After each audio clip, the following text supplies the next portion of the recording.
হুল তুলে দিয়েছে, আপনি সেই হুলে নেচেছেন। আমরা জয় শ্রীরাম বলছি, কিন্তু জয় সীতারাম কেন বলছি না?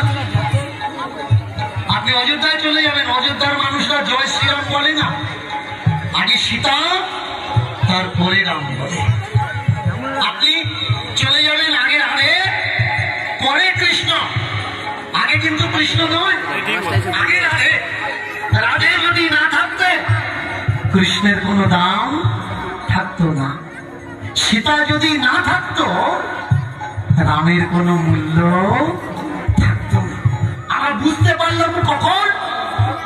যেদিন সীতা পাতালে চলে গেল আর সীতার শোকে ভগবান রাম সরজু নদীর জলে সুসাইড করল, আত্মহত্যা করল, যে সীতা ছাড়া আমার কোনো অস্তিত্ব নেই, আমার কোনো দাম নেই। সীতা নেই যখন আমি আর বেঁচে থেকে আমার কোনো উপায় নেই।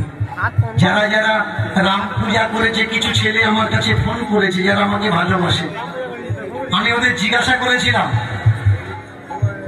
যে বাবা তোরা বলতো রামকে ভালোবাসিস তো? আমাকে বললো বাবা আপনি রামকে ভালোবাসেন? হ্যাঁ, তোদের থেকে বেশি ভালোবাসি আমি রামকে। তবে তোরা যে ভালোবাসায় বাসিস ওই ভালোবাসায় আমি ভালোবাসি না রামকে, কারণ তোরা রামকে ভালোবাসছিস না, রামকে অপমান করছিস। কেন বাবা? আমরা রাম পূজা করছি, রামকে অপমান কি করে করলাম?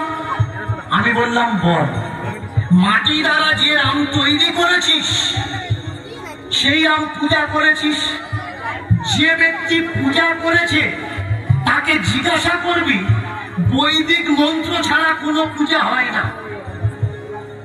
রামের কোন মন্ত্র আছে যে মন্ত্র দ্বারা রামের পূজা হবে?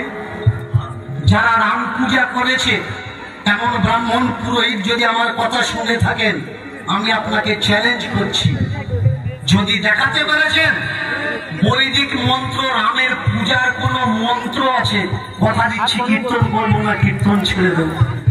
এবার বলো, সে বৈদিকে রামের মন্ত্র নেই, সেই রামের পূজা হয় কি করে? আপনি বলতে পারেন যে আমরা ভক্তিতে পূজা করছি, ভক্তিতে সবকিছু, হ্যাঁ ভক্তিতে অবশ্যই হয়, কোনো মন্ত্রের প্রয়োজন নেই। আমি বললাম, আপনি বললাম যে বাবা শোনো, কথাগুলো মন দিয়ে শোনো, যে রামকে তোমরা পুজো করেছো প্যান্ডেলে একটা রাম আছে, আর পতাকার সঙ্গে একটা রাম আছে যেটা তোমরা গাছের খুঁটিতে বেঁধে দিয়েছো। এই রামের যখন পূজা হয়েছে পতাকার পূজা করেছো? করো। এই রামের যখন আরতি করেছো পতাকার রামের আরতি হয়েছে? হয়নি। ঝড় হলো, বৃষ্টি হলো এই একদিন দুদিন আগে, যেটা আমরা প্যান্ডেলে রাম তুলেছি ও রাম তো ভাসিয়ে দিয়েছি, কিন্তু গাছের ডালে বাঁশের গায়ে এ গাছে ও গাছে যে রামটা বাঁধা আছে ওই রামটা যে বৃষ্টিতে ভিজছে কখনো তার খোঁজ নিয়েছে?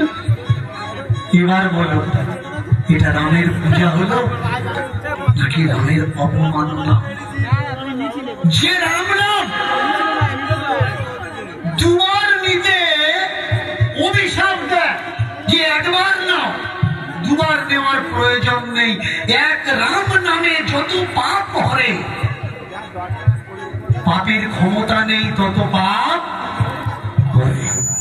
তাহলে বলো তো ভাই, সেই রাম নাম লিখে আমরা যে কাগজগুলো ছড়াচ্ছি পথে পথে,